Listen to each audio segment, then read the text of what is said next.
Jai Hind Defense Aspirants. Welcome back to my channel SSP Success. Today we are going to cover an important topic that was in the news, and it's about Arab states and peace, which is more important than Iran or Israel. It's very important for your SSP, AFSP in terms of GD, leg straight and international relation. So let's get started with our topic. देखो इस topic के through writer इस article में इस बात पर focus करते हैं कि इंडिया के अरब स्टेट के साथ में रिलेशन ज़्यादा इम्पॉर्टेंट है क्या ईरान और इजराइल से। सो हम क्या करने वाले हैं, we are going to discuss Arab state के साथ रिलेशन और फिर ईरान के साथ, इजराइल के साथ, और फिर कॉमन ग्राउंड हम डिस्कस करेंगे, राइट। सो अभी देखो इंडिया ना बेसिकली क्या है कि इंडिया के जो रिलेशन है वो अरब स्टेट्स के साथ में ज़्यादा इम्पॉर्टेंट है, बट इंडिया अभी डिस्कोर्स में है अरब स्टेट पर, इतना फोकस नहीं कर रहा है और जितना ईरान एंड इजराइल पर दिया जाता है इंडिया के द्वारा। देखो पिछले 10 सालों में हुआ क्या है, मोदी गवर्नमेंट ने अरब के साथ रिलेशन को काफ़ी इम्पोर्टेंस दी है, लेकिन बात ये है चाहे वो मीडिया हो या फिर राइटर्स हो, वो अरब स्टेट के साथ रिलेशन पर ज़्यादा लिखते नहीं हैं और उस पर ज़्यादा चर्चा ही नहीं होती। अगर आप कंपेयर करोगे ना अरब वर्ल्ड को इजराइल एंड ईरान से, तो अरब वर्ल्ड में आपको मैं बता दूं 23 कंट्रीज हैं, right. How many? 23 countries are there. और उन 23 कंट्रीज में कितनी पॉपुलेशन है यहाँ पे देखिए आप, हाँ यहाँ पे उस 23 कंट्रीज में 500 मिलियन पॉपुलेशन है। वहीं अगर मैं ईरान की बात करूं वहां पे 90 मिलियन है और इजराइल में तो देखो बहुत कम है, that is 10 million only, right. अभी देखो अगर कमर्शियल इंपॉर्टेंस की बात करें तीनों में से वो भी अरब वर्ल्ड की है, और अगर टेक्नोलॉजिकल पार्टनरशिप की बात करें तो इंडिया के तीनों के साथ टेक्नोलॉजिकल पार्टनरशिप है, ईरान के साथ थोड़ी कम है। पॉलिटिकल एंड डिप्लोमेटिक के हिसाब से अगर हम बात करें तो अरब वर्ल्ड सबसे ज़्यादा इंपॉर्टेंट है। और अगर हम ये अरेबियन पेनिनसुला जो आपके सामने है, यहाँ पे देखिए, हाँ ये जो अरेबियन पेनिनसुला है ना आपके सामने, यहाँ पे देखिए, अगर हम इसकी पूरे की बात करें ना अरेबियन पेनिनसुला की, तो ये एक क्लाउड है, राइट। या फिर हम कहें इसको, इसके साथ हमारे हिस्टोरिकल टाइज रहे हैं, रिलीजन का कनेक्शन रहे हैं, और अब्राहम पेनिनसुला का एक क्लाउड बहुत ज़्यादा है। मींस यहाँ पर ना काफ़ी सारे सोवरन वेल्थ फंड है जो इंडिया में इन्वेस्ट करते हैं और एनर्जी पर्सपेक्टिव से भी इम्पॉर्टेंट है। यहाँ से हम बहुत ज़्यादा ऑयल एंड गैस इंपोर्ट करते हैं, और इस अरेबियन पेनिनसुला ये काफ़ी स्ट्रॉन्ग है। क्यों? अगर हम इसको इंडियन डायस्पोरा के कॉन्टेक्स्ट में भी देखें, यहाँ पे देखिए आप 80 लाख इंडियन जो है इस अरेबियन पेनिनसुला में रहता है। और अरब कंट्रीज में देखो ये जो है ना काफ़ी मॉडरेट इस्लाम को प्रमोट किया जाता है। मॉडरेट इस्लाम का मतलब हार्श रूल्स नहीं है इस्लाम के, और अब मॉडरेट इस्लाम की इंपॉर्टेंस क्या है, उसकी वजह से स्टेबिलिटी आती है, राइट। सो अब ये हमने डिस्कस किया अरब पेनिनसुला के बारे में। अब हम देख लेते हैं इंडिया का क्या रिलेशन है किसके साथ, ईरान के साथ। देखो the thing is that Iran के साथ भी हमारे टाइज जो है वो एंशियंट और सिविलाइजेशन है अरब की तरह, लेकिन जोग्राफिकली कॉन्टेक्स्ट में ईरान थोड़ा ज़्यादा क्लोज है अरेबिया से इंडिया के लिए, राइट। मतलब हम जोग्राफिकल जो हमारे नियर बाय कंट्री लगती है दैट इज़ ईरान ओनली। हम इसका बॉर्डर जो है अफगानिस्तान एंड पाकिस्तान के साथ है, जो कि बहुत डायनामिक पार्ट बनाता है इसको साउथ एशियन जियोपॉलिटिक्स का। अगर हम ईरान की जोग्राफिकल पोटेंशियल की बात करें तो ये इंडिया के लिए एक ब्रिज की तरह सर्व करता है टू इनर एशियन रीजन, और ये पॉलिटिकल बैरियर्स को बाईपास करता है, राइट। जैसे कि हमने देखा है कि मतलब पाकिस्तान सेंट्रल एशिया तक पहुंचाने में हमें ईरान हेल्प करता है। अभी देखो ईरान ना हाइड्रोकार्बन सुपर पावर, मतलब बहुत अच्छा सुपर पावर है उसका हाइड्रोकार्बन में। मीन्स उनके पास मैसिव रिजर्व्स ऑफ ऑयल और नेचुरल गैस है, और इसके पास नेचुरल रिसोर्सेज है, और कहीं ना कहीं इनके लिए एक पॉलिटिकल विल है ईरान की कि हमें डोमिनेंट बनना है रीजनल पावर में।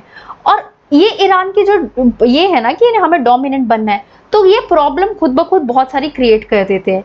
अब अगर मैं आपको बताऊं, आपको पता है कि इनके काफ़ी, इन्होंने हर कंट्री में छोटे छोटे ये ग्रुप्स छोड़े हुए हैं, हाउती रेबल्स हो गया, और ऐसे ऐसे करके इन्होंने काफ़ी सारे ग्रुप्स छोड़ रखे हैं। तो इसकी वजह से काफ़ी चैलेंजेस देखने को मिलते हैं, ठीक है।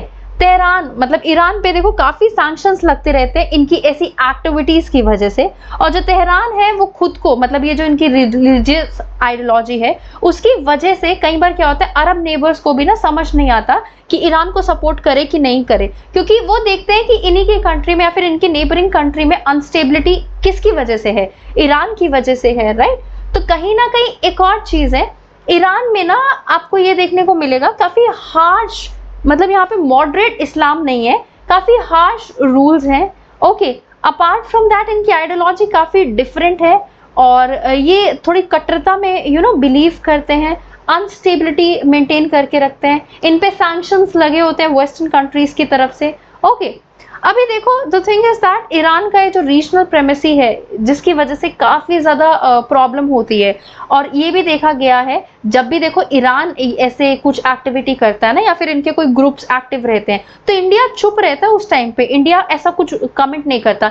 बट वहीं अगर पाकिस्तान ऐसी कोई एक्टिविटी करे तो इंडिया फटाफट हर जगह बोलना शुरू कर देता है। तो कहीं ना कहीं इसमें थोड़ी हिपोक्रेसी देखने को मिलती है, फिर हम कहें डबल स्टैंडर्ड देखने को मिलता है किसका, इंडिया का, राइट। और इसके अलावा देखो ईरान ना थोड़ा हम कहें मूडी भी है, मतलब मूडी तो नहीं कहेंगे, कभी वो कश्मीर के मुद्दे पे बोल देता है, कई बार वो हमारे इस्लाम की माइनॉरिटी पे कमेंट कर देता है इंटरनेशनल प्लेटफॉर्म्स पे, राइट। तो ये कहीं ना कहीं चैलेंजेस है हमारे ईरान के साथ। अब देखो इसराइल की बात कर लेते हैं। इंडिया ने अपने रिलेशन नॉर्मलाइज किए थे इसराइल के साथ कब, 1990s में, और स्टेडी एक्सपेंशन रहा था एंगेजमेंट या फिर हम कहें दोनों कंट्रीज के बीच में। एनडीए के टाइम पे नॉर्मलाइज हुए थे रिलेशन और इसराइल बहुत इंपॉर्टेंट पार्टनर बन के एमर्ज होके आया है इंडिया के लिए काफी सारे फील्ड्स में, सिक्योरिटी एंड टेक्नोलॉजिकल डोमेन्स में भी, राइट।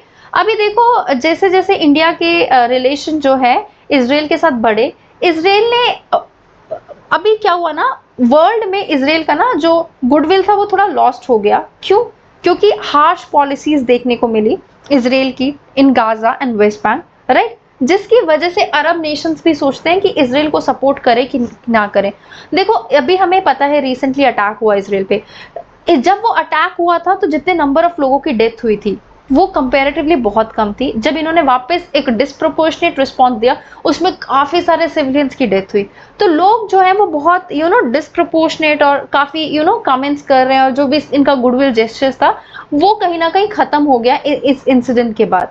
किसका? इसराइल का, राइट। तो हम ये देख सकते हैं कि जैसे कि ईरान का कन्फ्रंटेशन चल रहा है इसराइल के साथ और इसकी वजह से अरब स्टेट्स जो है वो थोड़े डिलेमा में है, टू whom टू ट्रस्ट और with whom not to trust. और ऐसा भी होता है, देखो अगर ये जो अरब स्टेट्स हैं वो अपने रिलेशन नॉर्मलाइज कर रही होती है ना और ऐसा कुछ सेंट्रल इसमें कंट्रीज में कुछ हुआ तो उस टाइम पे वो चीज़ें हॉल्ट पे हो जाती हैं क्योंकि उन पे प्रेशर आता है कि आपके एक जगह तो मुस्लिम कंट्री में ये हो रहा है और आप लोग जो है रिलेशन नॉर्मलाइज करने की कोशिश कर रहे हो, राइट। सो अभी देखो ये जैसे अब्राहम अकॉर्ड देखा गया था जिससे टाइज नॉर्मलाइज हो रहे थे, बट वो चीज़ अब हॉल्ट पे आ गई, राइट। अभी इंडिया क्या चाहता है, अगर हम बात करें इंडिया का जो वो है ना, इंडिया चाहता है एक पीसफुल ये नेशंस रहें और इससे सो दैट इंडिया कनेक्ट कर सके सेंट्रल एशियन कंट्रीज के साथ और मॉडरेट इनके रूल्स या फिर मॉडरेट इस्लामिक इस्लाम हो जहाँ पे इतना ये सब एक्टिविटीज देखने को ना मिले, रेबल्स ना हो। सो इंडिया चाहता है पीस, स्टेबिलिटी। तो इंडिया क्या कर सकता है? इंडिया देखो जैसे इंडिया ना रशिया यूक्रेन वॉर में भी बहुत इंपॉर्टेंट पिलर का काम कर रहा है, वैसे इंडिया ईरान और इसराइल के वॉर में भी एक मॉडरेटर का काम करके रिलेशंस को नॉर्मलाइज करा सकता है। सो राइटर ये कहते हैं। So guys, that was all. I hope you liked the video. If you like it, do like it, share it and subscribe to our YouTube channel SSP Success. Your likes and comments motivate us to make more and more videos on time. Thank you everyone.